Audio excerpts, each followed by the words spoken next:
bonjour, and welcome to the Amateur Detective Club. This club is exactly how it sounds. A bunch of amateurs talking about their favorite mysteries. So if you encounter a real mystery or a murder, contact the proper authorities. Do not come to us. We do not know what we are doing. But enjoy the program. Allons-y. Let us begin.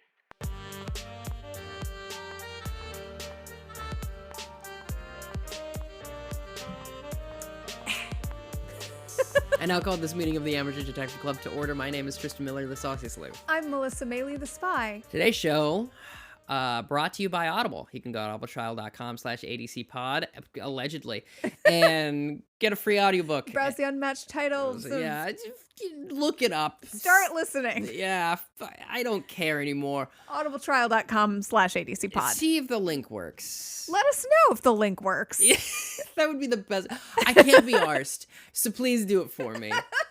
We're too busy watching Only Murders in the Building. And weeping about other things going on. So also you can go to scavengersnetwork.com. They have a bunch of great podcasts and other malarkey over there. Finally. Malarkey in the best possible way. Yeah, just, a bunch of ish, as they said in the early 2000s. Do you recall this? Yeah, vaguely. Yeah. All right. I was at an age during the early 2000s, not to brag, I was at an age in the early 2000s where swearing was still frowned upon. I was still saying crap a lot during those days. I still do. Yeah, I know. Someone will say, I think you said frickin' the other day, and I was like, I what? say it all the time. Like, what? I got in a habit when I was trying not to curse. Yeah, I mean, I having worked at a preschool for about a year and a half, I really got good at avoiding cursing. Yeah. But also you can go to patreon.com/ADCpod. When we are able to, we publish the episodes early. We have some bonus content there. Check it out if you want to. If not, I guess no worries. Donate to a charity instead. Yeah, that'd be good. A good charity, not the Salvation Army. Yeah. They're not great. No, Sorry. they're barely a charity. They're mostly a tax write-off. Yep. Ring-a-ding. That's the noise the bells make when you go, Hear them sing. It's Christmas time in the city. Is this in the public domain? No. No. So, Melissa, where can people find us? You can find us on social media on Facebook, Twitter, and Instagram at ADCpod. Yep. And write us an email about how much you love me and Tristan and Tyler. No. Just Melissa. Me. Amateur Detective Club at ADCpod. There's no the. This is what happens when two Virgos and a Leo make a podcast. Tell me you love me. I'm the Leo, if you couldn't figure that out. I think everyone. Yeah, they know. Okay, so here's the thing as well. I want to reaffirm that I have another podcast that just started called You Got a Friend in Me, or Andy Newman podcast, where I speak with a guest about the albums and discography of one Randall Stewart Newman. Is best known from his work on the Pixar films for most folks, I think. That's, I think, most people's touchstone at this point. So yeah, you can go check that out. A couple episodes have already dropped. If you want to, if you're like me, number one, seek help. Number two, you should check out the podcast because you love Randy Newman. Yeah. All right.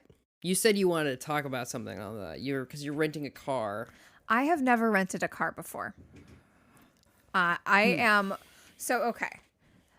Being a person who grew up in the suburbs, I know how to drive, but being a person who has lived in New York City most of my adult life, I don't very much. Here. Hey, I got a ghoul. Yeah, I don't drive very much.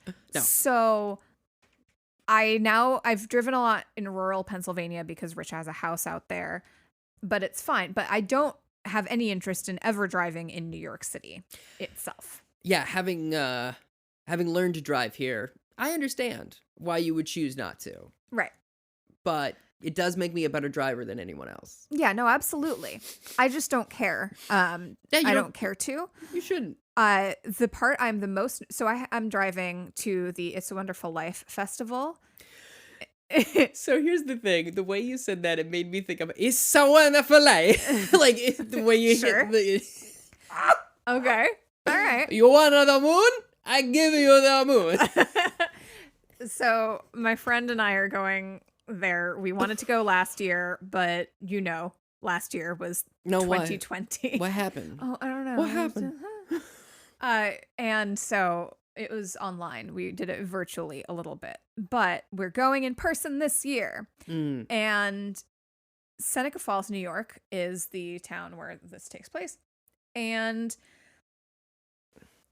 it's about 5 hours driving away. Mm-hmm. So I am renting a car for the first time in my life. My not particularly short life. Like, how did I get away this long without renting a car? I don't know, but I did. And I mean, you don't travel for business, which is generally when you would rent a car. So, yeah. Yeah. Or when you like have a car on vacation, but I have always, when I have gone places with a significant other, I have invariably picked significant others that like driving a lot more than I have. Sure. So I'm like, all right, you drive. Great. Have fun. Yeah. I suppose. I mean, coming from some place that isn't New York and everyone having a car is ubiquitous. The only time I've personally never rented a car. I have had a friend rent a car for me, and my ex-girlfriend Emily Dalton very kindly, when I moved from New York to Minneapolis back in like 2014, very kindly, absurdly, I met up with her. She went to come see my show. I was like, thank you so much for doing that. It was stupid that you did. She was like, oh no, it was a fun road trip. I'm like, great. Cool. Glad you remember that fondly, because it was such a stupid thing you did. She drove me from New York to Minneapolis, having rented a car under her name. Wow. Like, I paid for it and everything. Yeah. But like, she was 25 and I was not yet. Right. And that's the age you have to be to rent a car. Yes. And you also, generally speaking, have to have a credit card rather than a debit card, which is fascinating. Yes. Yeah. I don't know why. Okay. I don't know I mean, why. I definitely have my debit card on it. So Okay, so maybe they've changed the rules. maybe. I also don't paid know. ahead for it. So that might be anyhow. Well, yeah, I'll figure it out on Friday. Yeah. But so the thing is, I have to pick up and drop this car off at LaGuardia Airport. So, how drunk were you when you made that choice to pick Where it up? else do you pick up cars? I guess. I mean, This is the only thing I know suppose. about. I suppose with specifically where we live, Astoria, New York, that would be Astoria, Queens, I should say, because there's Astoria, New York, a town, right? Oh, I thought it was There just must be. Oregon. Oregon, there's an Astoria. I believe there's a Portland. Like, I don't. There's, Yeah, sure. Anyway, so I suppose that's the most logical space, but I just assumed there would be like an enterprise, like a lot somewhere else. But I guess that makes the most sense, I suppose. Yeah, I've never done this. It is the part of the trip I am the most nervous about. Understandable. Is like getting it out of LaGuardia. And then I think I just basically... From inside the building, actually, if you can believe it. You have to go through TSA. Yeah, it's wild. No. Yeah. And I have... My friend I'm going with has not driven in years, and like is not comfortable at all. So it's all me. And that's okay. And she knows that I'm like... I'm going to absolutely hate the LaGuardia part. So is she going with you to pick it up? Yes. Okay. She's like, I will, whatever you need from me. I'm like, okay. Because I'm going to be, I get nervous. I also, actually driving, like being on the highway and stuff, fine. Easy. Yeah. No problem. I'm fine. The part where you have to maneuver around like other cars. That sounds like a fun time. Oh, yeah. And then once we're in Seneca Falls, New York, at our Airbnb, and then going to this festival, like that's gonna be fine. Yeah, that'll be fun. Yeah. Did you see that they did a reading of It's a Wonderful Life with Jason Sudeikis and Mark Hamill? I did. Did you watch it or did you just see it? I just saw that it was it was happening when I saw Mark Hamill's Instagram post, and I was like, Did no one tell me? Yeah. I didn't know about it until very similarly. I saw it on his TikTok, and I think we've talked about this. I've never seen that film. Right. And I don't know. I know the touchstones. I know what it's about.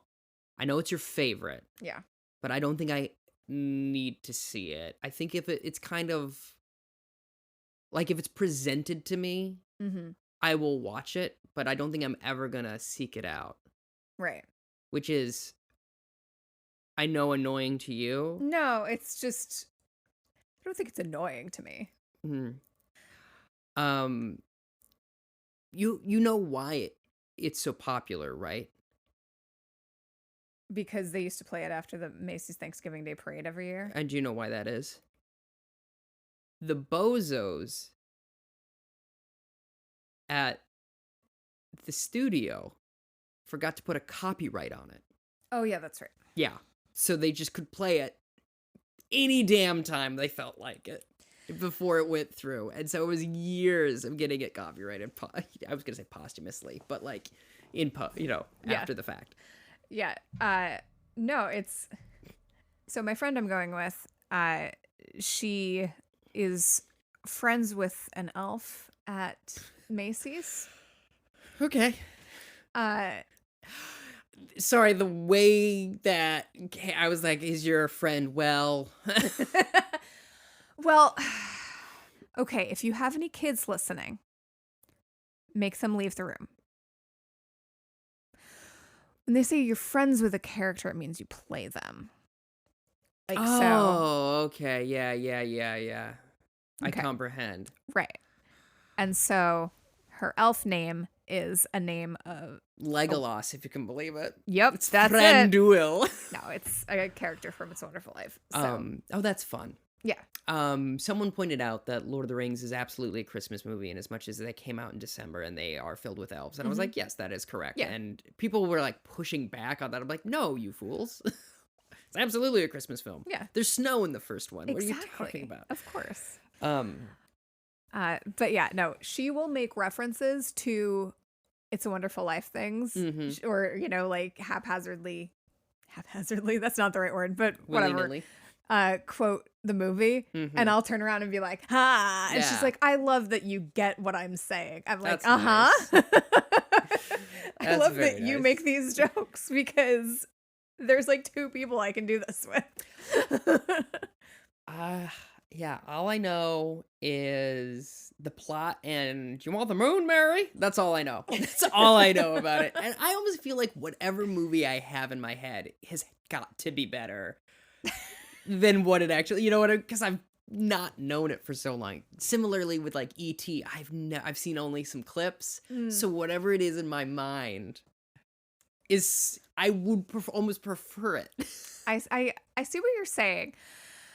I think you might like It's a Wonderful Life, though. Yeah. Oh my gosh. Tristan, it's the last episode. Of Only Murders in the Building, not of this. Yeah. We'll see. No, we'll be back. You can't see Tristan's face, but Tristan is making a face. We'll see. Maybe. We'll see. It's the last episode of... The Armageddon could happen before the next one. That's fair. We could get, one of us would get raptured. Which one?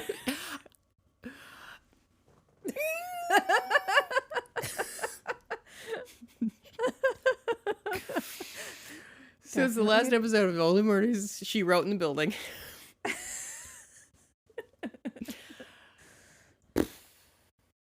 And it opens on... No, we're not doing a preamble. We're just going straight into it. We already did we're 30 minutes in as of the recording. What am I saying? I don't know. Ooh, we've reached silly time for Melissa. Oh, yep. Right on time. 10 to 9.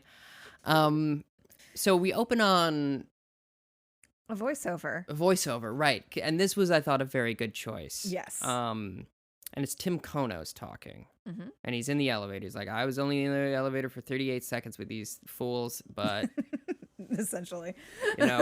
check it out. They were all part of the story now. Yeah. Later.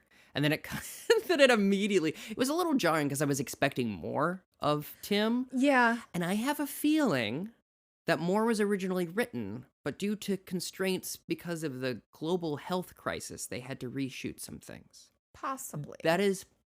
It doesn't not work, but it feels like he should have been in it more, all things considered.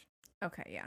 Because of the fact that, like, generally when there is a voiceover, it lasts until the beginning of the cold open. So it could have been also that, like, they just needed to edit it in a way where they got to the finale of the series quicker. I don't know. But maybe. I have a hunch that perhaps they were reshooting. Yeah. And then it's Oliver and Mabel running to Charles's apartment because they've just discovered the bassoon cleaner in Tim's sex toy box. Yeah, so they're like, we have to get to Charles because the obvious conclusion is that Jan is a moiterer. And then the door is locked, and there's this fun bit where Oliver is like, we have to break it down, and Mabel goes, well, we combined, we weigh 125 pounds. And he goes, oh, thanks, it's the dips. But we got to do it. Which is like, that math is so wrong, Mabel. Yeah. For so many reasons, but that's a very funny line. Yeah. It's like, oh my goodness. I mean, I guess they're both very small people. They are quite small. But there's no way they each weigh 75 pounds. No. But, like, I think that's very funny. And then, obviously, he's like, okay, we both do it on the count of 3. 1, 2, 3, go, Mabel, go. And then he tries to break it down, and he bounces off. Yeah. And then the elevator's door open, and Charles walks out of the elevator. And he's like, what are you guys doing? Yes. 'Cause that's how Steve Martin talks. Right. But actually, I forgot momentarily, there was a little bit more of Tim. Oh, sure. So he's talking about how he was a lonesome kid, and then he met, Oscar and Mabel and Zoe, and that changed. But then after everything, and we get like a replay of them falling off of the, Yeah, just a sum up of their relationship leading to Zoe's death. Yeah. So then he says, so when someone comes along, that makes you feel a little less lonely. And then you see him again in the elevator, but with Jan. Yeah. Making out. And then you, That's how you know. Yeah. That is a very attractive pairing, is what I will say. Yeah. Sure. That's nice. Yeah. That is all I'll say about that. But then that all happens at the beginning, and then halfway before the cold open at like the 3-minute mark. Yeah. The things I've described happen. Yes. Then it's the opening credits, and then it's in Charles's apartment, right? Yeah. Oh, by the way, I finally Melissa may have, she certainly mentioned this to me outside of the podcast, but I believe also on air. Yes, sure. Air. Is that what we're on? I guess. And I'm on methamphetamines, but. Oh, no. Well, we need to have another discussion about this. Yeah, well. Oh, well. What can you do? It's the holidays. Oh, jeez. People gotta cope somehow. Ooh. Sun gets darker. No. I probably should be on some sort of amphetamine due to my lack of focus. But they won't give it to me. Anyway, Melissa has, she's made note of this big milk commercial that happens, this milk propaganda that occurs in our region of the country. It's like, not only, mom told you milk is good for you, but did you also know it's good for the earth? And it's clearly big milk. Big milk. Big Milk is invading our Hulu accounts and saying, hey, you ever thought about milk? And I'm like, I do, and it's gross. It's gross. It's truly off-putting. Yeah. It should only be made into cheese. Thank you. Yogurt, too. Yeah. Sour cream, also. Okay, yes, but not just drinking it. I will see someone drink just a full glass of milk, and I'll go, what is wrong with you neurologically? What is happening there? Like, doesn't your tummy hurt? Doesn't don't your taste buds hurt? Don't you want to spit it out? Milk is gross. Yeah, it is. And somehow ice cream, delicious. I'll tell you how. Sugar. And it cold. And also other things generally in it. Yeah, true. Chunks, chocolate chunks, etc. Mostly the chocolate ones. The word, okay, so here's the thing. The word chunks without the word chocolate in front of it is a gross word. Chocolate chunks, great. Just chunks, cookie chunks? Awful. Okay. The word by itself. You didn't ever like taken a chunk of beef? You never had. Really? That's such an I don't know. Don't like the way it sounds. Like throwing up chunks is is nasty. Yeah, I understand where the connotation comes from, but that's such a that's interesting. Like I use it so much because in stand up, this is the terminology. This is how uneducated these people are. It's a joke, and then a joke goes to a bit, and then a bit goes to a chunk, and then you get enough chunks, and you have an hour.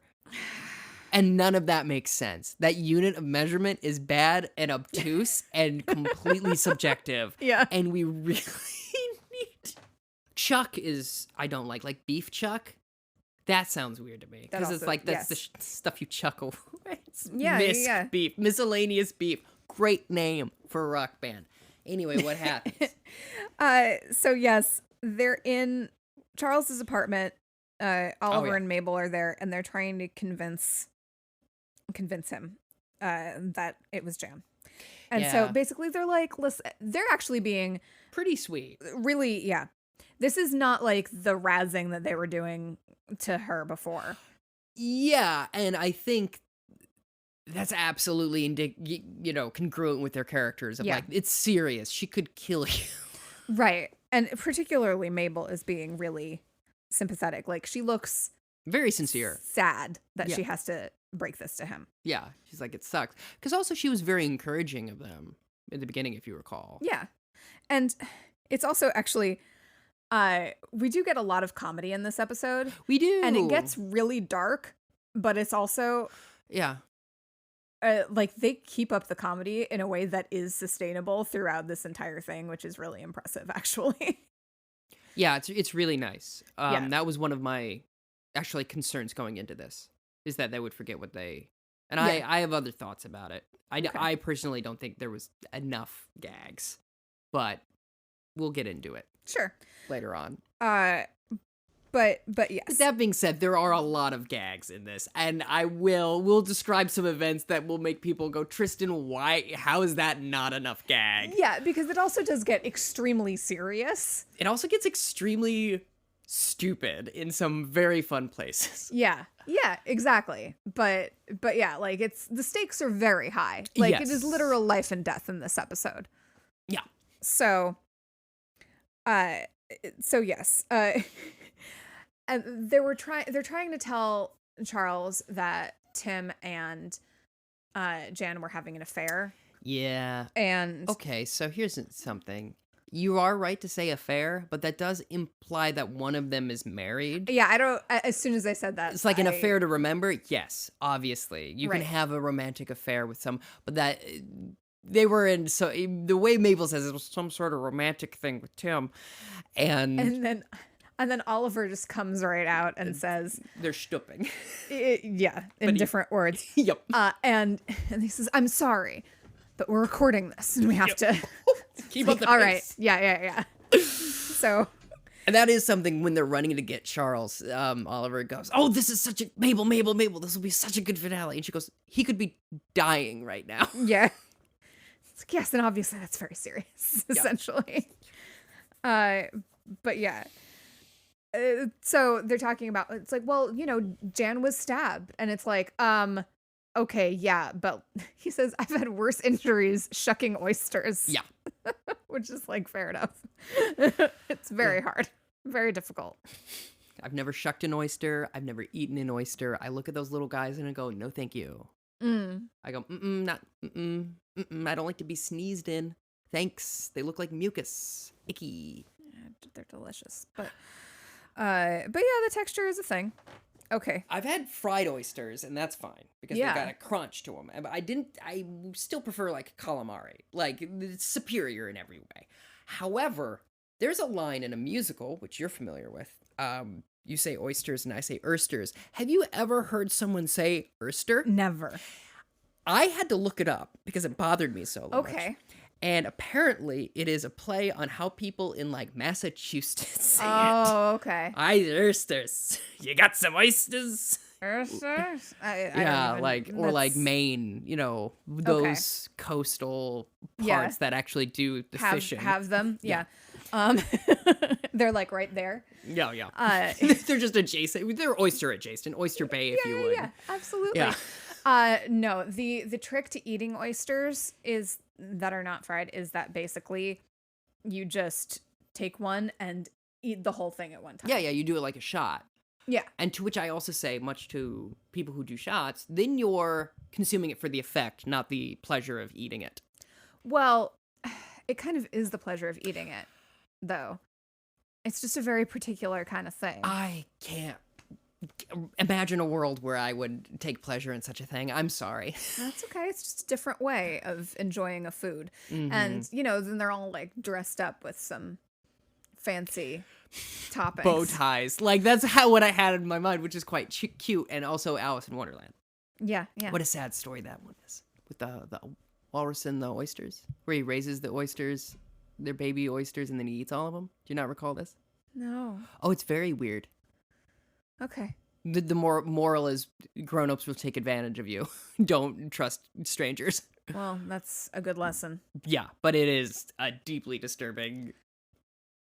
Anyway. So, kids, a lesson that I've learned from true crime podcasts is Squarespace could be right for you. is an adult doesn't need your help. An adult will never need your help. Right. So and if they do, they'll ask another adult. Mm-hmm. So if an adult is asking for your help, get away from them because. Say this, go, what are you, a loser needing a child's help? Give them the bird and then ride away on your bike. Because then you get to say to all your friends at school that you gave an adult the middle finger. And there you go. Everyone will be like, you're so cool, That's Sean. Right. And also you won't be kidnapped and it'll be awesome. But more importantly, you'll have the respect of your peers. Yeah, sure. So Charles indicates that he has left the symphony early. Oh, yes, because they go, where is Jan? She goes, she's still at the symphony. And she goes, well, why are you there? He goes, I left early. And they go, well, why is that? And he goes, why are you still here? Yeah. Because he's like, I'm done with this podcast. You guys were mean to me and my girlfriend. Yeah. So Charles and Oliver go down to, Mabel and Oliver go down to Jan's apartment. Yes, because they're like, she's not here. Therefore, that's literally the exchange they give, which is very fun. Yeah. And Charles stays up in his apartment, and then he sees the note from Jan that she originally gave him to ask him to dinner. Yes. And he has a nice little flashback with like all the happy moments between the two of them. No sound on this, by the way. Great choice in the editing. By the way, speaking of sound design in this episode, there is a rendition of the main theme, but it's played on an oboe, and it's very good and a great choice. A+, people who worked on the soundtrack. The soundtrack is consistently good. Yeah. And it's also very good in a way that it's not intrusive in any way. Right. Which is, it's very solid. And also the sound design in general is very good on this. Yeah. Yeah. But then we see Jan appear at the apartment door. She goes, poof, I will grant you 3 wishes. Exactly. And she apologizes for lying to him about being first chair. And she says she was just basically, she was beaten out by a child. Which is embarrassing as an adult. It is. It's very embarrassing. And she says, maybe this is why all the adults hated Doogie Howser. And then Charles says, I lost an Emmy to him once. Golden Globe to him once. And she goes, because the reason she goes, I'm sorry about that globe. Right. Which is like, what a weird sentence. I'm sorry about that globe. Globe is also very funny. Yeah. As a word. It is. It is. Very onomatopoetic. Right.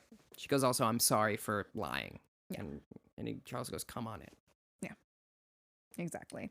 And she says, I would have invited you. I should have If invited you. it weren't for those meddling kids. If it weren't for that meddling kid. Yeah. So yeah. they go into the apartment, and she notices that he had a nosebleed, and she says, do you want me to get you some ice? Yeah. To put on your nose to Yeah. make you feel better. Is that what you do with the nosebleed? No. No, you don't. You just like wait for it to stop bleeding. You take a paper towel and you stick it up your nose. Yeah. I assume. Yeah. You don't need to tilt your head back. You can if you want, but you don't need to. That's a fun one, by the way. Yeah. The only reason you would want to is to not spill it on whatever you're wearing. Yeah. Yeah, which makes sense. I mean, that ship has already sailed for Charles. Oh yeah, he is bloodied. Yeah. But she says maybe we can have a drink. Maybe we could have 12 drinks. Just too many drinks for anyone. What would I be willing to drink 12 of? Maybe classic Coca-Cola. Okay. But that's about it. Because otherwise, I'm like, because you can't have 12 cups of coffee. No, God, no. Not unless they're very, very small. But even then, you're still drinking like 6 cups of coffee in a row. Yeah, that's too many. And you will just defecate your brains out. Ugh. And shake and be anxious. Yeah. It'd be terrible. What would you... Not what would make you... Yeah, no. I water. That's well, the most... Come on. Besides, obviously, water. Obviously, you can drink 12 cups of water and be fine, Melissa. That's not fun. Come on. I can't conceive of something else I would drink 12 of in a row. Really? No. You've never busted open a 12-pack of, like, a soda and just... God, that sounds terrible. I had a very hyperactive teen years. I told you this before. I used to drink like a liter of Mountain Dew a day, which is too much. I was like constantly in stomach pain. I was like, why? I was just stupid. Weird. Yeah, it's like crazy how I'm just malnourished. Then we cut back to Mabel opening Jan's door. Oh yeah, because she knows how to lockpick. Yeah. And Oliver says, you let me bust my body against Charles's door when you could have just done that. And she goes, I taught him how to use DoorDash, and he taught me how to do this. And I was like, you won that exchange, Mabel. Yeah, right? Holy crap. So then we cut back to Jan and Charles, and she's made some nice looking drinks. She's made a couple old fashions, and she looks on the table and she sees the bassoon cleaner. And she says, oh, did I leave that here? And he goes, no, we found that in Tim Kono's apartment. Yeah. And you see her go, oh, no. Right. And then she starts saying, oh, did Tim Kono play the bassoon too? Yeah. Oh, that's so crazy. Yeah. What a coincidence. Was the killer targeting bassoonists? Oh my gosh. Because I think that's a very funny line. It's very funny. It's like, wait, what? Like, just this person hates the bassoon so much. Yeah.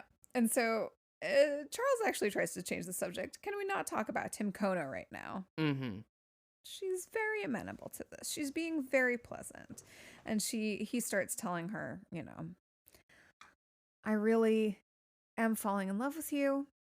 I think I'd be falling in love with you even if you were the murderer. Mm-hmm. Isn't that crazy? And she's like, I'm falling in love with you too. Mm-hmm. And isn't that nice that worked out like that? Because it is better when both people feel the same way. Yeah. Just fun.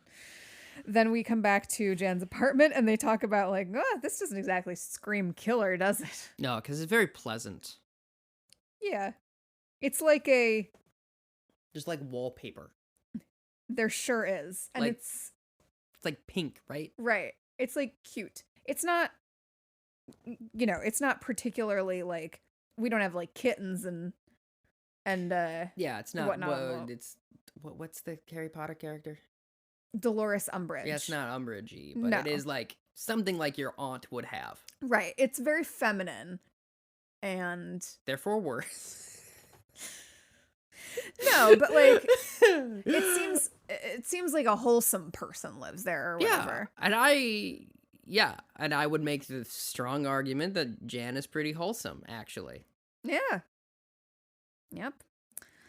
And then Mabel brings up another true crime podcast that she's listened to, and Oliver's listened to it too. Yeah, about a woman who chops up 12 other contestants Of a baking show or something. to win a prize in a local bake-off. Yeah. Yeah. Yeah. And it's called Baker's Dozen. Just good. Yeah. Yeah. That's like, see, that's a very good, like, someone thought of a joke. Does that make sense? Yeah. So then we're back in Jan and Charles, and she's like, "You're really not drinking very much of that drink." Mm-mm. And he says, "Well, the thing is, Jan, I'm not drinking any of it." And taking stage sips. Which is cute. Yeah. Which is how he says it as well. He goes, stage sips. Yeah. And yeah. He says, "Because the thing is, this is exactly what you did with Tim Kono, wasn't it? You poisoned him. You gave him a couple of old fashions. You drank old fashions with him and poisoned him right before." And the reason it's important that they're old fashions is because that citrus is acidic and would make you not necessarily detect a poison right away. Right. Which I thought was very smart. Yes. Smart. And he says, "I'm still not sure why you poisoned the cat, though." And she says, "Oh, the thing, though, is I didn't. I don't know what happened there unless the cat climbed in through the window," which was pre-established that Evelyn would climb into Tim Kono's window, and he was upset about that. Yeah. And then we get an unfortunate, cutaway scene to Tim. This is gross. Just a warning. Bleeding out, and then the cat coming in and like licking up his blood, and so then getting ostensibly poisoned through his poisoned blood. They did not need to do the cutaways. The thing, we would have gotten it without seeing a cat lick up blood, but a cat will eat a human pretty quick, whereas a dog will wait. Yeah. I mean, it's smart on the cat's part. Yeah, and I don't blame it. Cat's gonna cat. Dog's gonna dog. So Jan is basically going, "Yeah, I guess what? Y'all, I did kill him."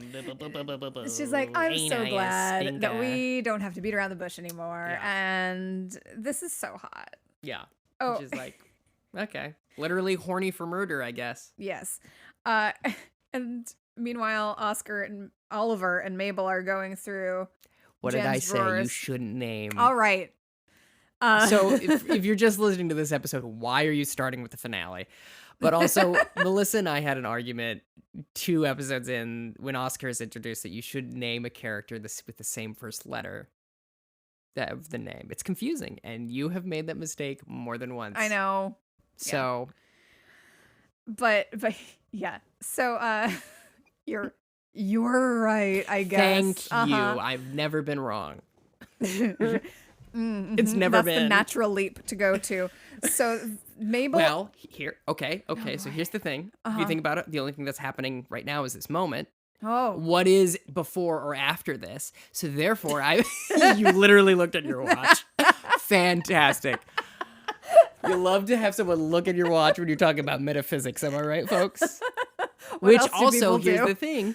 If you're looking at your watch, it doesn't matter because time is a construct. So I can be here all day because it's never not now. So suck it. Great. Oliver and Mabel are looking sitting through in a train. through Jan's drawers, and her like, sorry, my mind. It's like a Revenge of the like they're doing a panty raid. Awful thing. So she just has some hall drawers that have You really hit that R. did. Do you say draws? No. Okay. Never. Sometimes I do, but me and Joe Biden are gonna have a folksy off later. Okay. Okay. Sure. So in Jan's apartment, they find little containers that say Jan's little toxins. Yeah, she has a pill caddy. Yeah. Like a Monday through Friday pill caddy full of poison. Yeah. Jan's little toxins, and it has a heart in it. There's a label maker. Right. And Oliver says, you know what's really a shame about this? Is that if she wasn't a murderer, Charles and Jen would be perfect for each other. Yeah. And Mabel does go, who uses a label maker? Not why are these labeled? Which is the better question. I mean, I guess just in case she forgets. Yeah, no, that would be a bad thing to forget, wouldn't it? Yeah, and you end up just... Which ones are your poisons? Mm-hmm. Yeah. You probably shouldn't buy the same pill caddy for both your medications and your poisons. That's in general. Was it like buy 2 for 1? Like, what led to this? It's a very solid goof, but like, what led to this decision? Maybe she was just bored and horny for murder, I guess.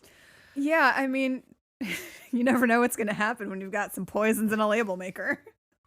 I guess, yeah, you're right. Here's the thing. You never know what's going to happen anyway, regardless of those two things. Oh, boy. Ugh. Yes, so Jan's back explaining how she did the murders. You must have noticed I really have a thing for lonely guys with big age differences who I meet on elevators. Yeah. That's what she says. Yeah, you know, I mean, if they ain't broke. Yeah. But it is broke, because you did have to murder somebody. Well, I mean, she doesn't think it's broke. She's pretty happy about the murders. Yeah, I mean, okay, we'll get into it. I mean, we can get into it now. All right. Like, why? So, one of my issues with this scene is actually you get her. I don't enjoy Amy Ryan's performance in this scene. Okay. I understand what she's going for. It fits the tone of the show, whatever. It doesn't make sense to me unless she's been a murderer before Tim Kono. Yeah. Because she's acting like a serial killer. She's acting like a kind of kooky, fun, crazy person that likes to murder people. But if it was, as is suggested later on in the episode, like a crime of passion, has she murdered people before? We need more. I personally feel like you need a little bit more background here. I see what you're saying. It seems incongruent with the situation. Yeah. And I don't think that this is the fault of Amy Ryan's performance. Like, I think that she's doing, what is given to her. Yeah, it's certainly written that way. Yeah, exactly. But I don't think for me, it doesn't work. It is strange if she is not. If she's just a serial killer. Yeah. She's just a bassoonist that had to kill somebody or felt like she had to. Yeah. And this is now the second time I've seen this episode. Mm-hmm. And I will say, this isn't really a spoiler, but at the end, there is a remark of something doesn't quite seem right. So I'm wondering what that is. Like, it feels like there's like some sort of loose end we haven't figured out yet. Yeah. But like, because she turns into the Joker. You know what I'm saying? Like, she's a super villain in this scene, and I don't think it fits. Her performance isn't bad. I just don't agree with it. Does that make sense? She's a good actor, obviously. Yeah. But kind of similarly to Jane Lynch in the previous episode, I'm like, this just doesn't seem to fit for me. Yeah. And I see what you're saying with that, because it does seem like for this to happen, she needed to have been a murderer before. Yeah. Yes. Because she does have a pill caddy with tons of poison in it. Yeah. So, like, what's the story there? Yeah.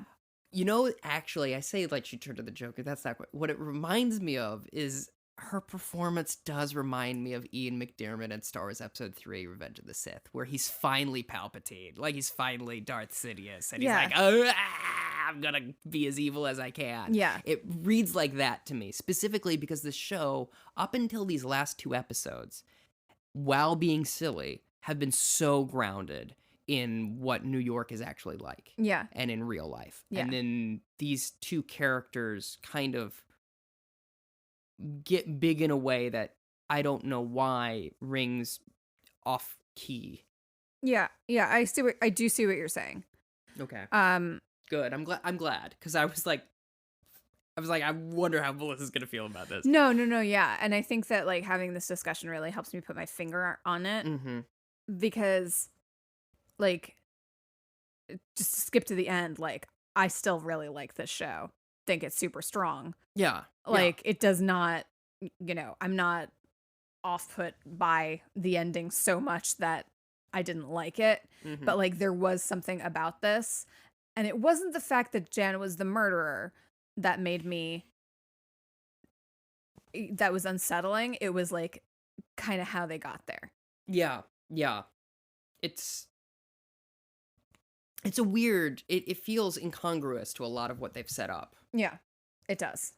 But I'm sure we'll talk more about that when we're giving our full review. Mm-hmm. It is better to watch the second time though. I don't doubt it. Yeah. So we get a flashback to see exactly what happened with Tim Kono. She says she poured 2 old fashions, for old time's sake. mm-hmm. And she makes eyes at him, and Mm-hmm. he comes into the apartment. Because she says, "Oh, you left some stuff," because they'd broken up 2 days before, and it's like, "Oh, you left some stuff in my apartment." Classic move. Yeah. To either have sex or murder somebody. Right. But then she's asking Charles how he started to put it together. And he says, "Well, the thing is, it's the notes." Mm-hmm. And he goes over to the board. Yeah. The note from when she asked him out. It's the same as the notes on the doors. Which I personally was annoyed that I didn't pick up on. Mm-hmm. Because obviously the 2 are from the same person. And then that third one from Jan, I'm like, that's quite good, actually. That's really good. Yeah, that's quite good. And like, that's also, if you're really paying attention, you really want to solve it. Because that's the thing as well with like stuff like this. And I've talked about this before on the podcast. I can't really put in full detective brain when I'm watching stuff like this, because then I'll figure it out most of the time because I know how these things work. And then then I'll be bored for the last 45 minutes. Right. So I kind of turned that off, but like going back, I'm like, yeah, ooh. Which is great. Yeah, because they laid the groundwork, and then you're like, oh, yeah, you can reverse engineer. Yeah. It's very smart that they did that. Mm-hmm. Yeah. But Charles is starting to slur his speech. Yeah. And he's starting to get weak. He is talking, and then he bumps into like an ottoman or the couch or something, and I was like, yeah, it's good acting from Steve, because I was like, did they just keep that take? Mm-hmm. But then he slowly, it's clear that he's not well. Right. And he goes, the handkerchief. And she goes, yep, the handkerchief that she gave him for his nosebleed. Right. That's where she put the poison this time. She's like, I'm not one of those kinds that like needs to do it the same way every time. Right. You know? She's like, I wanted to change it up. But she is very entertained that he is figuring it out. Yeah. And which, it's like the Riddler. It's like, hi, diddle diddle, Charles Hayden Savage. Yeah. So yeah, Mabel finds like a knife in the air duct. In the air duct, thank you. And, putting together the fact that she stabbed herself. Which is also that there's dialogue between Charles and Jan to suggest the same. Yeah, exactly. And that was something that when she was stabbed, I was like, I wonder if she stabbed herself. Yeah. That was like, things were weird enough then that I was like, I bet she stabbed herself. And then like the last episode, obviously, I was like, oh, she stabbed herself. Yeah. This episode structurally is so weird, and I'll save it for the end. Sorry. So yeah, Jan is really Charles is basically passed out. Yeah, and she's straddling him, and she brings out a pillow. I'm like, oh, is she gonna smother him? That would be interesting. But no, she puts his little head on it, And then it cuts between her doing the exact same thing with Tim Kono, where she's straddling him. Yeah. And then she also, in the flashback, writes up Tim Kono's suicide note and also takes the Demas's ring. Yes. And also sets off the fire alarm in the hallway.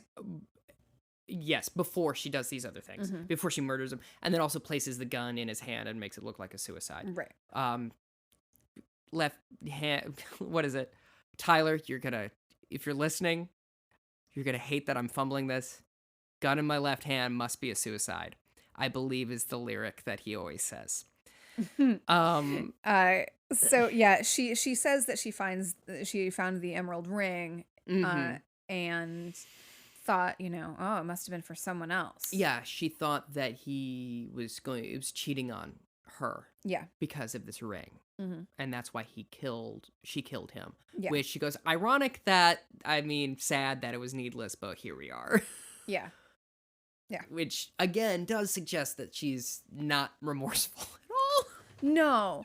And the thing is, like, she has a motive for Tim Kono. She thought he was cheating on her. And, or at least had broken up with her for somebody else.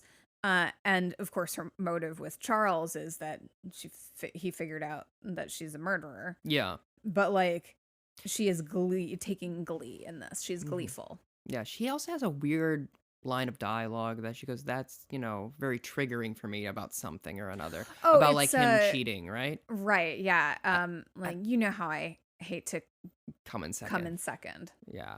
It's very triggering for me. And I'm like, is that appropriate? Because it, like, on the one hand is, like, how you use that term, but it also feels like it's being rude a little bit, because this show is written by older people. I see. But it's obviously a laugh line, but also can just be, like, not. I don't know. Yeah. So, yeah. We get to see how the whole thing played out. And then she turns on the fireplace, and she goes, isn't it great that these are now back because of Tim's stupid asthma is gone? And I guess, like, it's weird. It's because they all lead to the same place. It's almost like we're all connected here. And she goes, well, I have to take care of this. It'll be a gas. See you later. I actually won't be seeing you but sooner or later, unfortunately. There's some great camera work in this scene, by the way. They do a very tight one shot on Amy, and it's a POV shot of Charles. It's very good. Yeah, it's really good. Yeah. And then you see Mabel find the emerald ring from the Demases that Jan had taken, and that's like the kicker. Yeah, there's no way that she didn't. Right. And Oliver turns to her and says, oh, Mabel, I am so sorry. And it's possibly the most genuine moment he has with her. Yeah. It's, again, some good acting from Martin Short. Yeah. I would say Martin Sheen. Not the same. Not the same. Same haircut, though. Yes. But yeah, it's some very sincere acting from Marty. And it's like, wow, okay, great. Yeah. But it's also very sad because that means she knows who killed her friend. And I think you kind of get... I think at least I got a little lost in the sauce regarding like, oh no, this is Mabel's friend she's trying to find. Yeah. And then this is a good reminder about it because she also gets very emotional about it. She does. And it's a really lovely moment between the two of them. Yeah. And then they're like, oh no, that means Charles is with a murderer. Oh, dip. Oh, dip. We better go help him. And then it cuts back to Charles, who is now alone in his home. And he musters the strength to barely walk over the couch, move a couch cushion, and stop recording on his phone. Which I was like, great. I'm glad. It would have been, of course, this is what happens. And I'll get to it later. But yeah, he just stops the recording with his nose, which is something I've done with opening my phone. Oh. I'll put in the because I'm wearing gloves and a mask. Yeah. So I can't do Face ID. Yeah. So I'll go da, da, da, da. and I got a honker, so it's easy. But then he puts it in his pocket, and he goes, Siri, I don't feel good. And then Fields of Gold by Sting start playing. Yeah, and because he's mumbling, because he's slurring, because he's been poisoned. Right. Fields of Gold by Sting starts playing. He puts the phone in his pocket, and he like rolls out into the hallway, into the lobby with that, and then someone walks up, sees what's going on, and then walks away. Everyone just is assuming that he is blind drunk. Yeah, because he just got kicked out of his home the day before, if you recall. Yeah. The day of. This is the same day. It is, isn't it? Isn't that strange? Oh my gosh, yeah. Yeah. And so he tries to get in the elevator. Mm-hmm. And this is the point where you're like, Tristan, what do you mean there aren't enough gags? Because he gets halfway through, he's straddling the door, and he gets a bunch of crotch hits with this elevator door. And I literally went, come on. Like, yeah, it's very stupid, very silly, very funny. But God, a crotch shot in year 2020, year of our Lord. It's funny. Is it? I guess. There's not one, but two discrete nut shots in Ready Player One, which is a film by Steven Spielberg. Yeah. And I think about that at least once a week. And I'm like, damn, what happened to my boy Steve? But yeah, so he's also like flailing around. He's rolling around on the ground. A lot of physical comedy here, which big fan. Yeah. Big fan. It's very broad. So Mabel and Oliver do make it into Charles's apartment. They're like, okay, he's not here. What the heck is happening? He gets into the elevator, the door's shut, the door's open, they're there. It's a farce. Mm-hmm. Right. But there's not enough gags in this one. So then Bunny and this other old woman that we've met before, I forget her name, get into the elevator, and they're like absolutely disgusted with Charles, and they're like, ugh, I can't wait until he's out of here. And he goes, yeah. And then you see Howard come on, and he has a little kitten in his arms. What's her name? Oh, this is Evelyn Seven. Sevelin. Lucky number Sullivan. Yeah. Is what he says. And it's like, and he goes like, it feels like it's actually meant to be that Evelyn died because this cat is so good and blah, blah, blah. Then the therapist gets on, and he looks down and Charles goes, you need some help. Here's a card. Like, I accept cryptocurrency now. Yeah. And I'm like, that's a solid goof. Yeah. Oh, goodness. But none of them are helping Charles at all, really.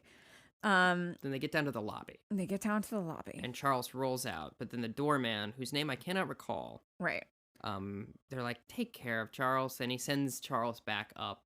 But before he says, you know what? When the police broke up, Sting did the exact same thing. Yeah. Don't tell anyone I told you, though. Right. And then the elevator door shut. The other set open. I did it too. Yeah. Oliver and Mabel come out, and they go, have you seen Charles? He goes, yeah, I just sent him back up to his room. He says he has a case of the Irish fevers, which is very funny. Yeah. Also racist. Lester. His name is Lester. Thank you. And he goes, the exact same thing, but don't tell anyone I told you. Also, the same thing happened to Sting. Yeah. Don't tell anyone I told you. Yeah. He's up in his room. It's very good. Yeah, it's great. Very solid goofums. Every character in this is great. Like, there is not a wasted... the first chair bassoonist's boyfriend is not like a wasted character. Yeah. Like, they're all well written. Agreed. They're all smart. I also really like that they gave the tenants this sequence. Yeah.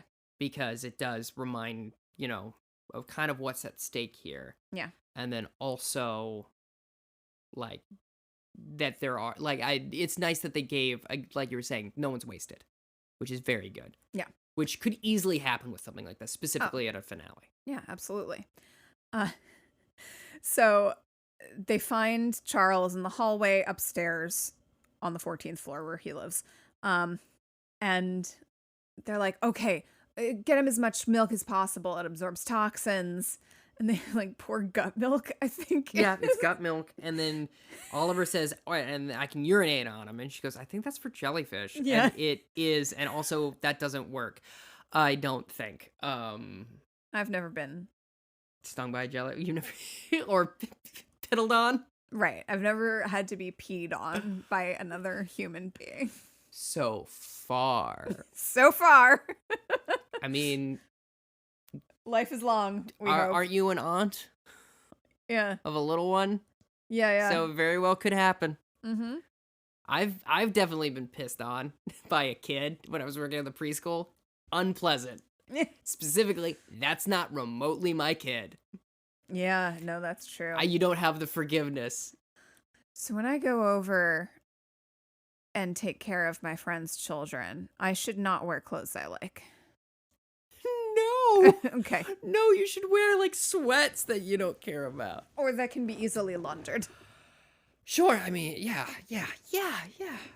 All right. Yeah. Good note. Yeah, and then Charles's neighbor, I can't remember the man's name. Yeah.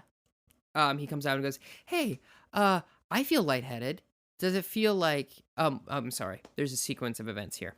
They eventually get out from Charles, who is incomprehensible. Yeah. That he recorded the entire conversation with Jan. They play it back, and he goes, "It's a gas, gotta be a gas." And then the guy comes out, his neighbor comes out, and he says, "Does anyone else feel lightheaded? Does it almost feel like there's my daughter is inside. I gotta get her out of here." Yeah. Great moment as well. Mm-hmm. Great. And they go, "Oh, the basement. We have to turn off the gas." Right. And they're like, "How are we gonna get Charles down there?" And this whole time, Oliver's been pushing his pram that he uses for Winnie, the bulldog. Thank you. And so, of course, and they put him in it. And that was something. It's very silly. And I said, perfect. I literally said out loud, of course, perfect. Yeah. And so they get down to the basement.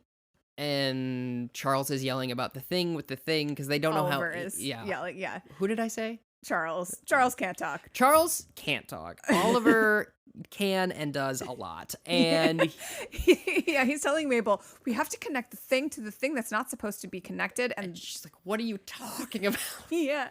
He doesn't use any proper nouns. Because he has no idea what he does. No. What any of this is. But for some reason, he kind of has worked it all out. Yeah, he goes, well, that's not normal. Yeah. He knows what it's supposed to look like. So they take basically what Jan has done is taken a piece of, I guess, air conduct tubing that you would like if you ever have had an AC unit that goes out the window and then sits on the ground, similar to that kind of tubing, and then has put it up to the gas lighter for the glass where the gas comes out of for the fireplaces. Right. And she's done it in two places. Mabel and Oliver both go to those, and then they do fix it. Yeah. And then Oliver goes, we did it. And then you hear a gun getting cocked, which is like, okay, she clearly loves the drama. Yeah. Because who uses a revolver? Yeah. It's like, okay. It seems like a little much. And she goes, boy, have you done it? Yeah. And she indicates Oliver to go stand next to Charles. Yeah. And she goes, oh, I've always wanted to do this. Roses are red, violets are blue. Who will I kill? Maybe you. And then Charles stands up and he says, no, if you're going to shoot anyone, shoot me. Because these are my friends, and there was a hole that used to be in my life. I used to be a husk of a person. And now, because of these people, I feel whole again. And then it cuts to a wide of Charles still in the Betty Bye basket going, and he clearly thinks that he has stood up and said this whole thing. Yep. It's oh, it's so good. Have you ever... I was on medication once after having surgery, and like I thought I was having interactions with people. Yep. When I got my wisdom teeth out. It's very sad. I was trying to thank the person that had done the operation. I was like, yeah, because my mouth was full of cotton too. Right. Yeah. Totally incomprehensible. Yeah. Yes. It's very funny. It's very solid. It's very good. Also, the reason that you might have heard a small hesitation when I was doing his speech was I heard myself talking. I'm like, that's not a bad Steve Martin impression I was doing. Listen, I don't understand. So they managed to knock the gun out of Jan's hand. Because Mabel sneaks up because Jan didn't think about Mabel being there also, which, whatever. It's fine. Yeah. And then Mabel punches Jan in the face. And she says, this is for Tim. Yeah. Which is very satisfying. And she's wearing the ring. So she hits Jan with a ring hand, which is, oh, that hurts. Yeah, it's a big ring. It's a big ring. It's gaudy, if anything, to be honest. It's a little much for my tastes. Yeah. The thing is, the Demuses don't have good taste. The thing is, I'm generally like, oh yeah, subtle is better. But there is a part of me that is like, yeah, an emerald ring that big, just the one. Yeah, all right. Yeah. I'd wear that. And you wear it on your middle finger. Mm-hmm. That's where it should go. Yep. But yeah, so then Mabel turns to Charles and goes, let's get your stomach pumped. And he goes, huh? He's like, okay. I was like, yeah, I get why he'd be hesitant about, like, here you go, you have your stomach pumped, but, like, yeah, that's obviously what has to happen. Do you think you're just gonna ride this one out, dude? He thought he was all better now. Oh, I suppose, yeah, in his mind, he's fine. That's He's just giving a grand speech. Yeah, he's standing up. He's good. But they do get Jan arrested. Mm-hmm. I don't think the people who made this realized how popular it was going to be. Oh. Because I think they probably thought, oh yeah, we'll get the over 50 crowd with Martin and Martin. And then we're trying to get young people with Selena, obviously. Like that, I love her. She's so good in the show. But it was clearly you remember the Disney Channel, yes? Casting. So I don't think they were anticipating it being as well received as it has been. In at least kind of based off of the marketing. I think they were kind of like, we'll see. Yeah, maybe. Because they should have the merch. They should know that people like tie-in stuff. Yeah, it's true. Anyway, merchandising. We love merchandising. Only Moida's the t-shirt. Only Moida's the flamethrower.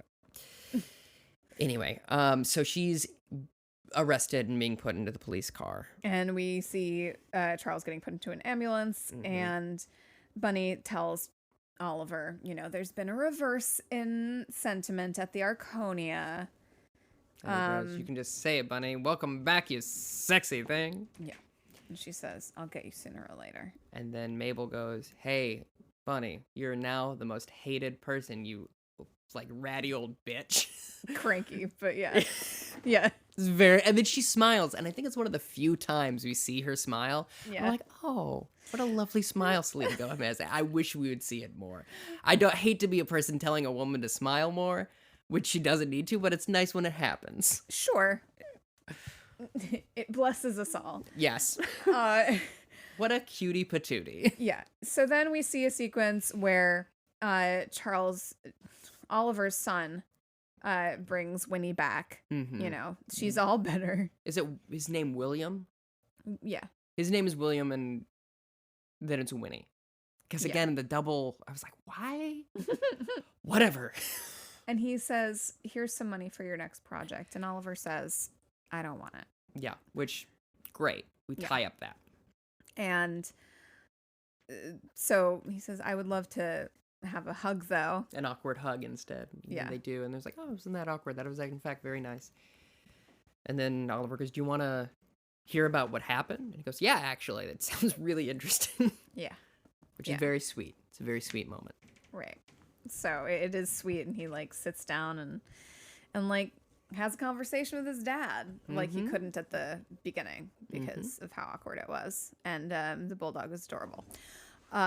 Yes. And then we see Mabel has finally finished redecorating her aunt's place, and the mural that she's made is really fantastic. Yeah, it's the exact art from the opening sequence. Yeah. Which is very nice. And she says to Oliver, oh, Jesus, to Oscar. This is for anyone who is writing a screenplay. Let this be a lesson to you. Yeah. Don't do it. Yeah. So Oscar's just gotten his name cleared, and that's great. Mhm. And they're very cute, and he is wearing his tie-dye hoodie again. Yes. So yeah, seems, and she says that she's fine, and she actually means it, and isn't that nice? Yeah, and she has a really nice performance Yeah. there, where she gets a little choked up. It's very good. Yeah. So it's very sweet. Everyone seems to be doing pretty great. Mm-hmm. And then we go to Charles, who sends a text message to Lucy Yes. and goes, It's been a while. Just wanted to check in and see how your life is. I think about you a lot. And then he signs it, and then he deletes it. He deletes the thing that says all the best, Charles Hayden Savage. Yeah. And then sends it. Which is the real amount of character growth for him, really. Mm-hmm. And then there's an ellipses, and she goes, hey, and then he says, hey, back. And then it's, implied that they have some sort of conversation. Yeah. And he's, grinning real big. Mm-hmm. He's finally reached out. And that's really nice. Mm-hmm. And then our three friends, they are having some champagne on the roof. Well, after we have a nice little coda from Tim Kono. Yeah, because they wrap up the podcast as well. And it does this very fun, they do a 180, I suppose, from facing Tim to going to the back of his head. And by the time they turn to the back of the head, it's turned into Charles. Right.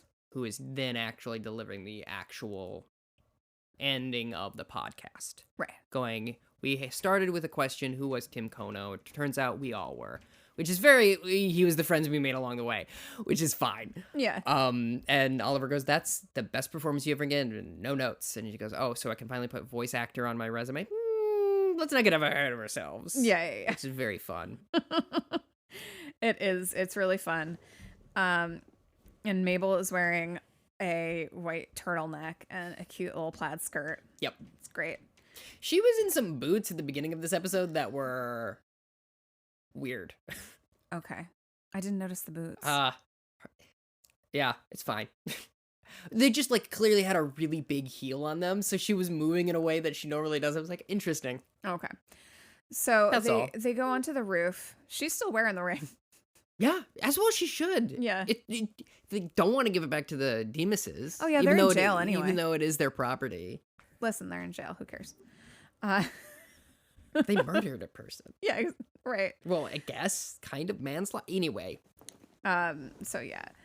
And so Charles says he's going to put himself out there again, and it's like, hey, I slept with a murderer. That's a pretty good first date story. Yeah, it is. It is. Specifically if they know what the podcast is. Right. That you've made. So then Mabel does say, it feels like there's some loose ends that we haven't tied up. And yeah. Oliver doesn't quite know it. She's like, okay, whatever. Yeah. But and then she goes, I'm going to go grab us more champagne because they're out. Right. And then Oliver and Charles go, basically, Oliver goes, for the next thing, I think it should be more sensational. And Charles goes, why do you think I want to work with you again? And yeah. Because that thing you said in your mind that we all kind of know was already there. Yeah.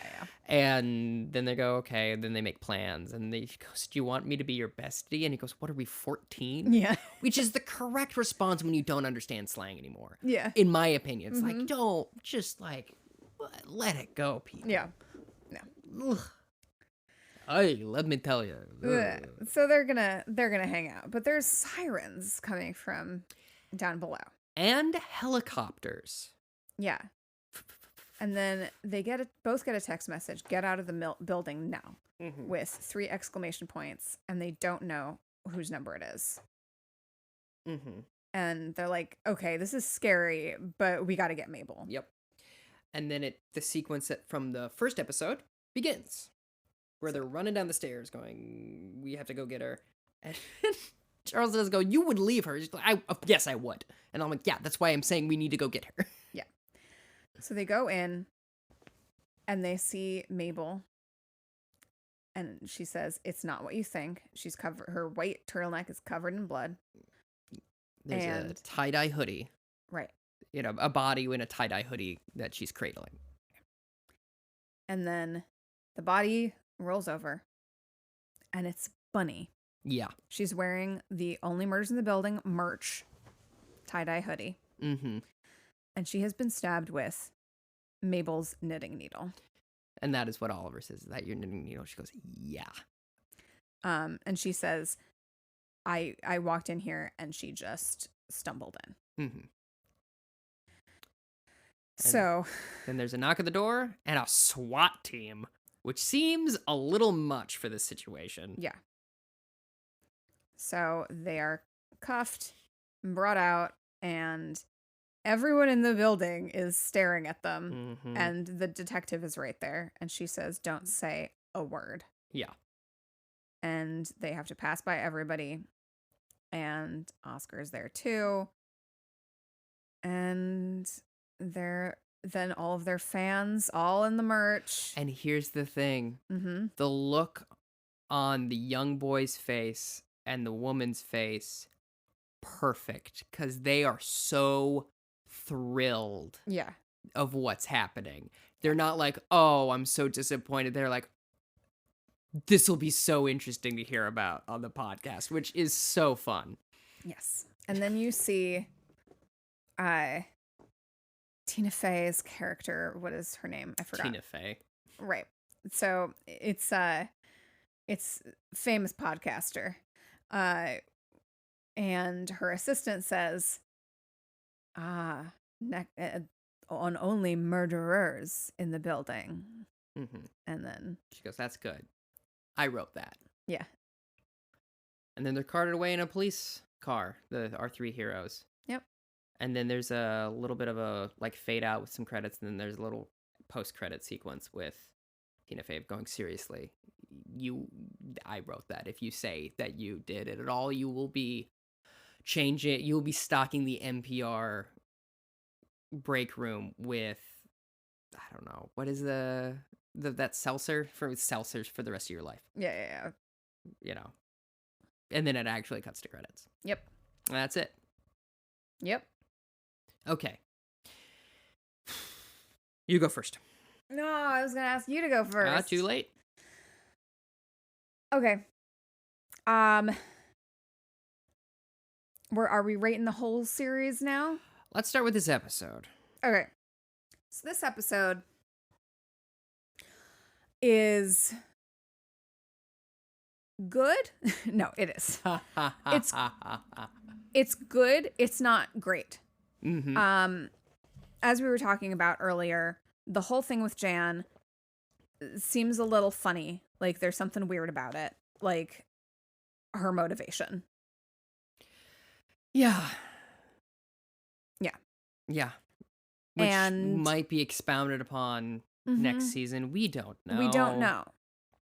I mean, I would have kind of hoped they would have completely tied that up and then, gone on to then just a completely new thing that was unrelated, I guess. Yes. But yeah, I mean, because the thing is, for the season finale, you want it to feel somewhat complete in some way. Like, we can still do the coda at the end, but like, it really would have been nice to understand more about why Jan did what she did. They gave her too many motivations. It's like, she thought Tim was cheating on her, but then also she's just kind of a psycho killer. Yeah. Like, that's odd. Yeah, because like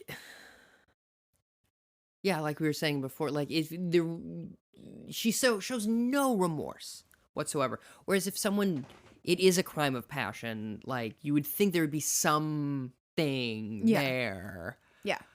Even like in our most stiltedly performed episodes of Poirot, you still get, when someone kills like their wife or something in those, you get a little bit of regret from the person. Right. And she kind of doesn't really have that, honestly. I was kind of going to give her the benefit of doubt of like, she has a little bit of it, but not really. She's like, oh, what a shame. Right. Do. And it doesn't. She has like the serial killer kind of tendency to be like, oh, you know, I do love my victims, but it's in a way that is not, it's not like I love them so I regret this, or I love them so it was passion and like I made a mistake. It's the I love them and, you know, I'll meet them when we all get into the afterlife, and we'll have them reserved. It's like a level of psychosis. Yeah, there's a level of objectifying people. And like not considering them as real. Right. Which is, you know, if you want to get into the weeds of like antisocial personality disorder, et cetera, but like it does set her up as someone who is like a bad person, or like has some sort of, like you were saying, psychosis from the beginning. Yeah. Which seems incongruent with her apartment being decorated the way it is. Like she has some peculiarities, but like, I don't know. It just seems incongruent with what they've set up, in my opinion. Yeah. And not fully justified in a way. That was, I do want to go back and watch the episode when they're first on that date, because she talks about her ex a lot then, and I want to see what she says about Tim. Oh, sure. Which is, I want to see what things they planted there. Yeah, no, that's a good point. I don't think I had seen everything when I rewatched that episode. Sure. So yeah. I also kind of want to compare the opening sequence to the ending sequence again. But yeah, so other than not being able to figure out what in the heck Jan was up to, you know, like what her whole deal is. Yeah. The way they handled it, I thought was really great. Like everything Steve, Marty, and Selena do in this episode is a delight. Yeah. Yeah. Like they're so good. They're so good in it. They have some lovely moments. They really show great character growth. And that's very satisfying that our main characters get to do that. And yeah, the way that they handle all the secondary characters and tertiary characters, like all the day players get great stuff to do. So yeah. Other than like the main part of it. Other than the whodunit of it all. Right. I think I'm going to give this particular episode like a 3.5, 3.75. Okay. Okay, let me try, and I was underwhelmed. Let's just start there. I watched it and was like, okay, that makes sense. Yeah. I think that structurally this episode has a lot of issues. Okay. But there was something you just said, the whodunit of it all. Right. So, okay, let's start with the structure of the episode, because number one, what they have done is what would be, like, if you're translating this into like a 45-minute or an hour episode of Poirot, right? This is the last 15 minutes when it all comes together.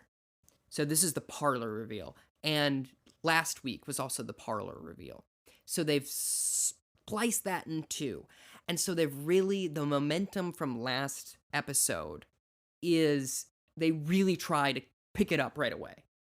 And it's somewhat successful. But even the fact that it is two episodes, personally, I think they should have just done an hour finale, which is not unheard of in television. Yeah. And I was, honestly, when I put it on, I thought, how long is this one going to be, I wonder? And it was only 30 minutes. And I said, okay, we'll see. And I think if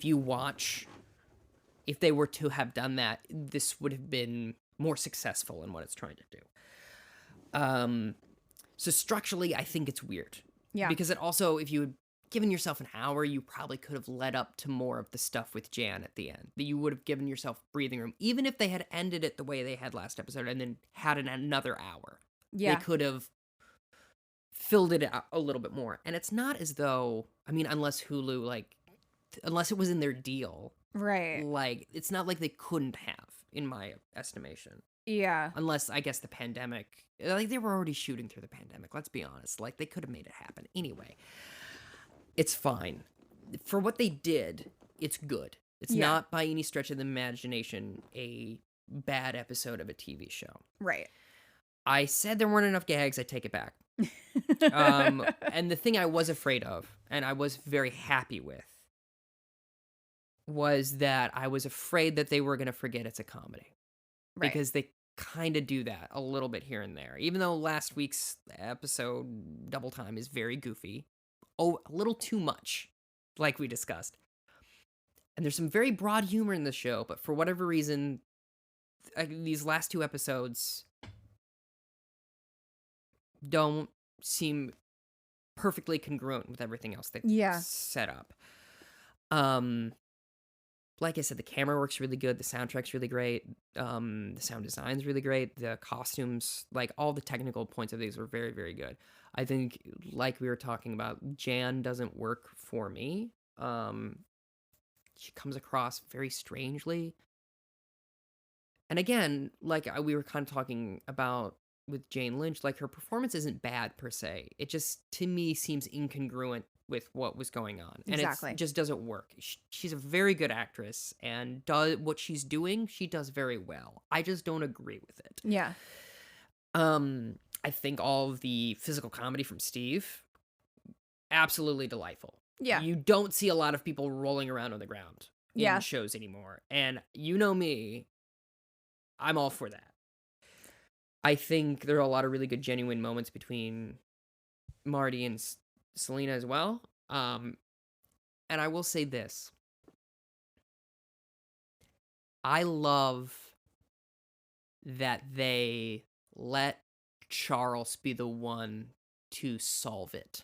Because he is constantly told he is wrong. Yeah. And for him to then go, well, guess what? I fixed it, you know, was very good. For him to get the parlor reveal speech, great choice. Yeah. Also, I don't think anyone else could have done it, looking at the other 2 characters, because Oliver would have been too frantic about it, and Mabel would have been too emotional about it. Yeah. So it has to be Charles. But it's also very good that they gave him a win, basically, which is great. But with all this being said, 3 out of 5. It is, and I hate. I guess we'll get to. It's just not as good as some of the other episodes. And I'll also say this. One of the reasons I thought maybe there weren't enough gags wasn't because there weren't. It's just I knew what was going to happen about a minute before it did. Throughout the entire episode, the only thing that caught me off guard was the letters. That was the only surprise in this episode, which is fine. You don't need to necessarily be surprised by a mystery. Right. However, it's nice to be. Yeah. Yeah. Because I think you're right in that the last episode and this one, like the splitting it didn't, something about it didn't work. It didn't. It's like, oh, okay, it's Jan. And then the next episode is it's still Jan and it's really Jan. And so it's like, okay. Like, how are you going to reconcile with the fact that we know what's happening? Yeah. It feels like, and this has happened a couple of times in the show, where characters are learning information we as the audience have already understood. Yeah. Because, like, all you needed was that look from Jan and Charles to know that she was guilty. Right. And then through the language of cinema, you understand what's going on. Right. And for some reason, the whole reveal with the Demases worked so much better. Yeah. And, like, we understood what was going on before they did, but it still worked better. Yeah, because they had 8 episodes to lead up to it. Right. Or 7 or whatever. And this is done within the last act. And I understand it's a third act twist. If you look at this as like a screenplay, like where this is the third act, or like, you know, I get it. Structurally, it's where it should go. However, since you are making a limited run series, well, what I thought was a limited run series, it's been picked up for a second season. What you're making a second season. And then also you have the coda at the end, which is a dangling participle. And we have what is, I would call, a run-on sentence of an episode where it doesn't feel concluded. And that's one of my biggest issues with it, is the fact that, like, also, obviously they just started filming here in New York. And they're, you know, it's kind of like when, you know, Marvel announces when, like, when, I don't know, characters were built in Endgame that died in Infinity War. So you know they're coming back. Right. So it's like, okay, well, I've seen set photos of sort of what's going on, because they're like, we're filming starting, you know, as of 3 days ago of this recording. So I'm like, okay, so they obviously don't spend the entire time in jail, you know. Right. So there's a little bit of like lessening those stakes. Yeah, but I mean, I also think that just based on the show as a whole, like, they wouldn't have stayed in jail. They No. wouldn't have all of a sudden been Orange is the New Black, don't get me wrong. yeah.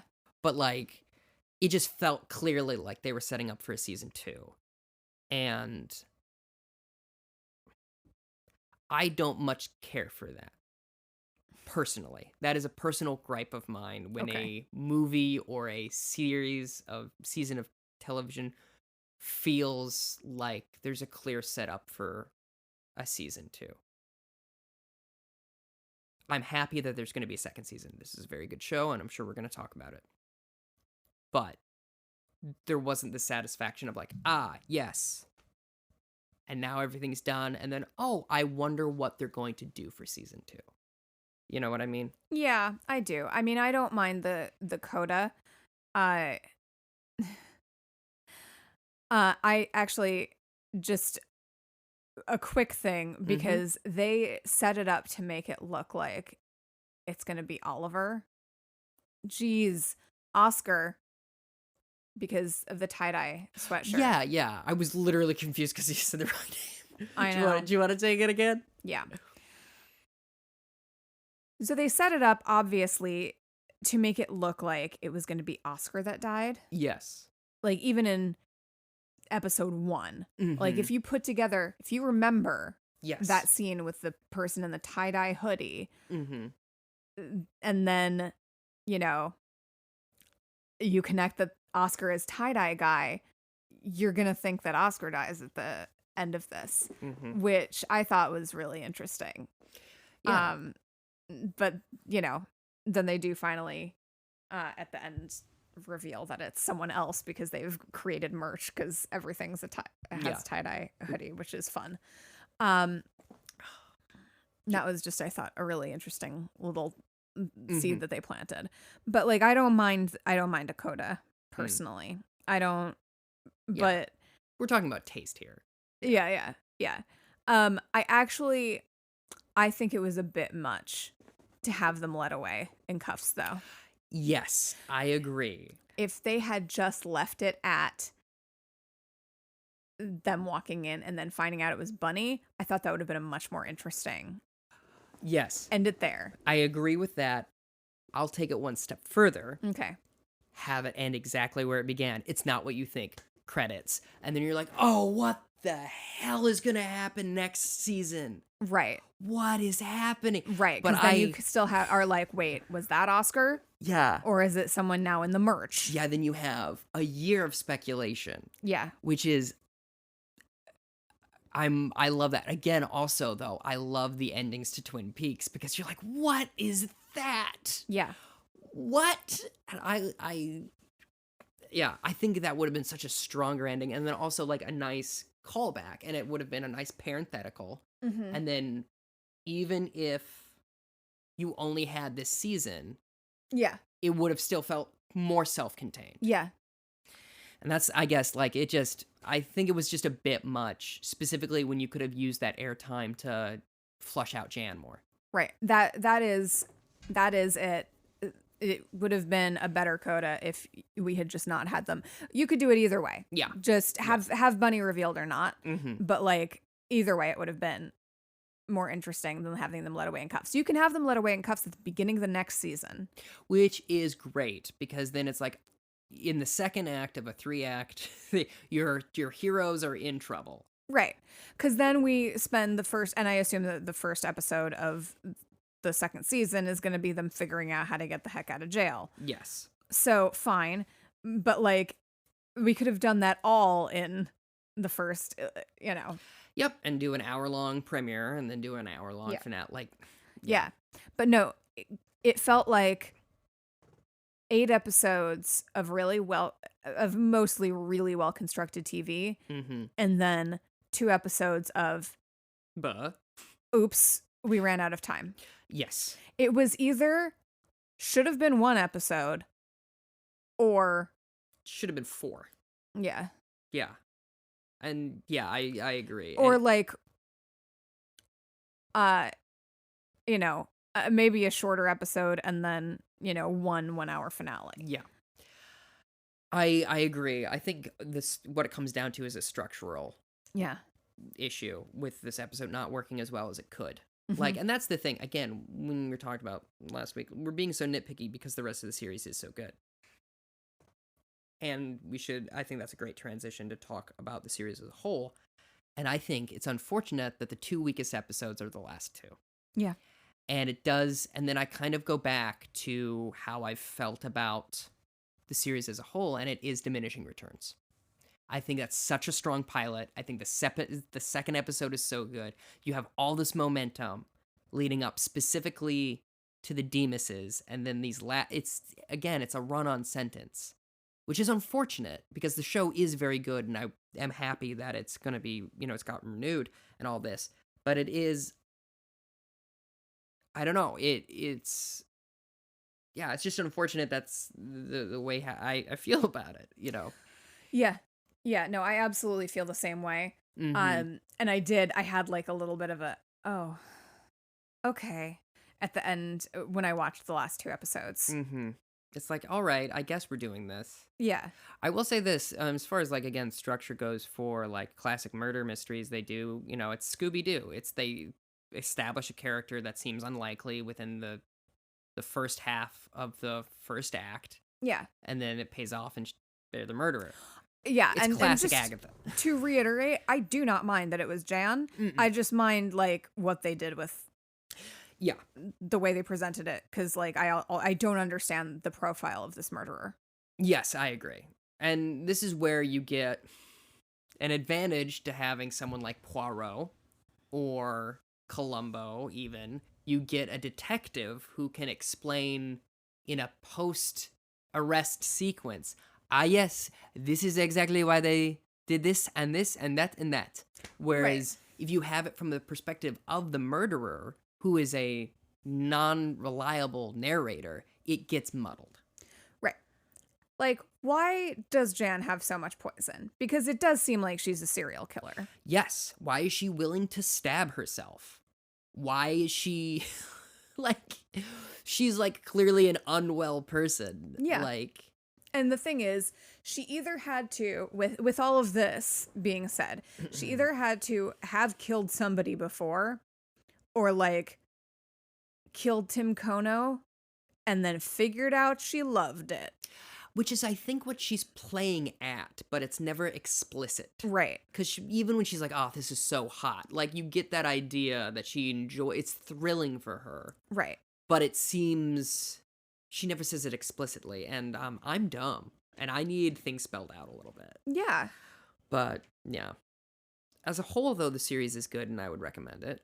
Oh, yeah. I would specifically recommend, if you have a day, watch it all in a row, even though it was released week to week. Yeah. Which was good of them to do, because it got people talking about it, and Disney Plus is correct, and that's how you should release television.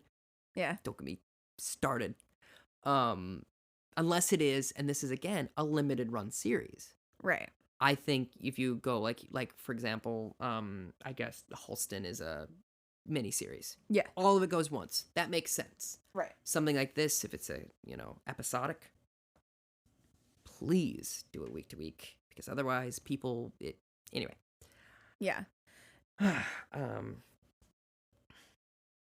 Yeah, no, it's very good. I think that it is, as Tristan's saying, bingeable. Like, you got the day after Christmas, what are you doing? Come watch this show. Watch the whole thing. You're gonna have a good time. Yeah.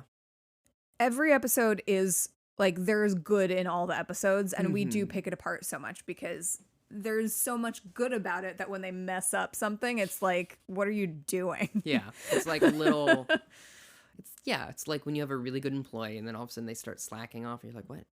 Or like you all of a sudden you're getting bad grades and you're like, what's going on, champ? Yeah. What happened? Sport? You need a little extra help for these last 2 semesters? Yeah. But yeah, I do think it's very watchable in succession, but I also do think that what is fun about it is since it is a mystery, if you are watching it week to week, as I have done, that's one of the reasons I didn't want to watch all of it in a row, because when having a discussion, I wanted a fresh, like, hey, by the way, I think this sucks, or I think this is great, because that way I don't rewatch the episode thinking about the stuff I already know, which is a bad habit I have when, like, watching like Poirot or stuff. I have a bad confirmation bias. Sure. Because once I know what it is, I can't remember a world wherein I don't know that thing. Yeah. But yeah, I'd give it overall, I guess, as a series out of 10, I would say a 7. Yeah. It's good, worth the watch, but not as satisfying as I would have hoped in the end. Very funny, and again, I want to reiterate, I'm so happy this last episode is as funny as it was.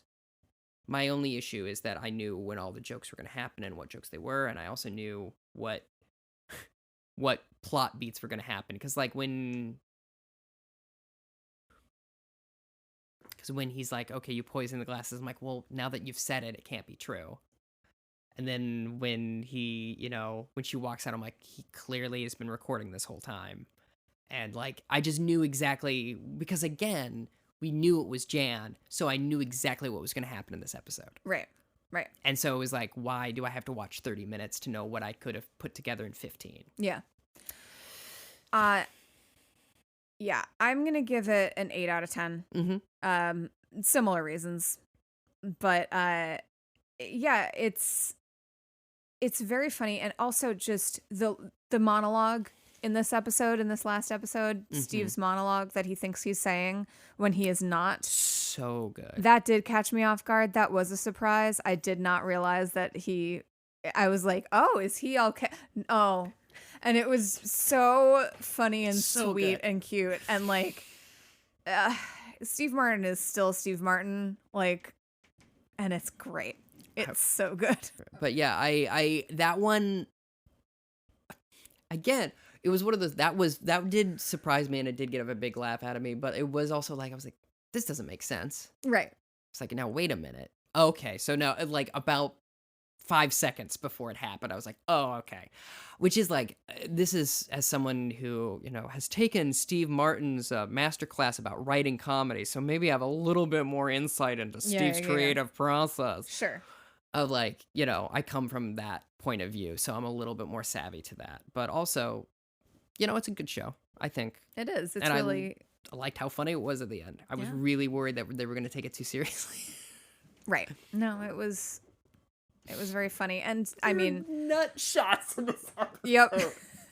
It really can't be overstated how good the acting is in this. Oh yeah, they're all so good, and the writing is good. Yeah. Specifically, the dialogue is the jokes themselves are very good. Right, yeah. Structurally, every once in a while, we get into some weeds, but... I truly think it's just that they split the 2 episodes, because even if they had all the exact same beats... Sure. It would have flowed better. It would have flowed better. Yeah. And maybe I need to put my foot in my mouth, because since they were doing week to week, maybe that's why they wanted to go, oh, it's Jan, but how for a week? But then also, like, just do it. But why? But do an hour long. Yeah. Like, because that happens all the time. Am I I'm not crazy. That happens a fair amount. It doesn't happen as much in straight to streaming. I think it's, you know, a thing that happened with you know, classic TV. Your classic TV, like cable TV. Broadcast television. Ooh. Oof. God. Do you know, I still will say this is coming out on home video. Even though, you know, or I'll say if it's streaming, I might say on demand still. Sure. Yeah. But I feel like, you know, it's still not unheard of that something would be double the length for a finale. Yeah, I think that's really normal.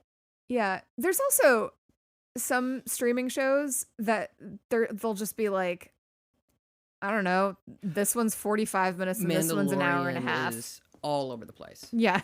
I think that's the exact thing I was thinking, because that season opener is an hour and 15 minutes, so it's a movie. Yeah. And then the finale is about an hour and 15. But then sometimes with Mandalorian, it's almost like 32 minutes. And it's like, okay, what are we doing here? Yeah. It's fine. Right. It's whatever the script needs. Exactly. I will say I do like the other thing. I like it, but I don't. There's that sequence like 3 episodes ago with Tina Fey's character when she goes, "Welcome back to Only Murderers in the Building." I'm like, okay, so they get accused of a murder. Yep. And it's got to be the thing from the beginning, and they have to end it there. So whose body is that? Right. And so it's like, again, it's like they've given you everything. Yeah. And then they're just showing it to you rather than like, I don't know. It built such a momentum, and then it just kind of, yeah. It slows down. Right. It's a shame. No, I think we really did fix the end of it. And so Hulu, call us up. Yeah. Real quick, give us jobs. To write on the show would be so good. Oh yeah, absolutely. But they really did hit the old people, young people thing in such a beautifully balanced way. Yeah. Because it's never too mean. It's never too mean. It's never too mean, and it's never too like uncomfortable, and also like Oliver and Charles are the butt of the jokes, but it's not really that big of, it's not high stakes stuff.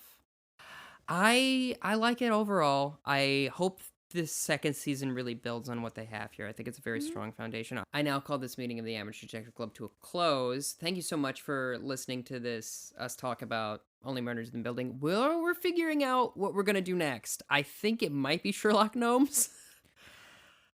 We'll see. Yep. Good night.